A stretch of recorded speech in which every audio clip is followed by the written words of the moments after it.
Hi everyone, I'm Sabi. In this video I'm going to show you how to add notes or comments to your calculated fields. These notes can be very helpful if you would like to remember what you did some weeks ago in that particular calculated field, or if you would like to give some guidance to your colleagues who may use the same file. There are several options to add notes to the calculated fields. I will show you two tricks here.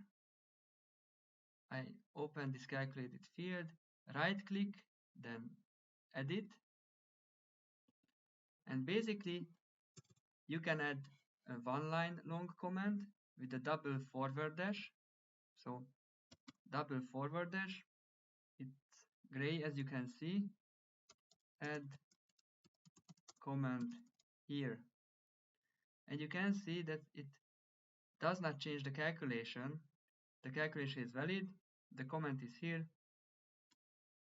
So you could hit OK, or basically you can also add a second line in this way, second line.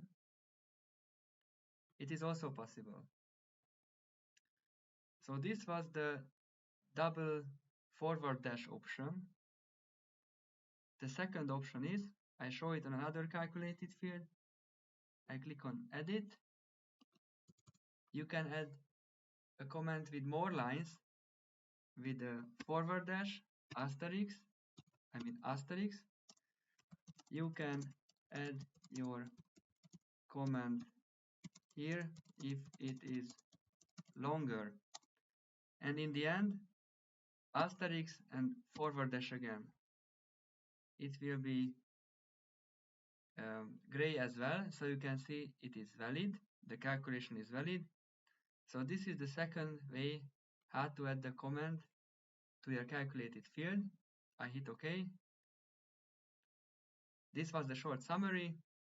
I prepared here another dashboard like in my previous videos, so you can take a screenshot and you can record this information anytime you need. Thank you for your attention. Have a nice day. Bye bye.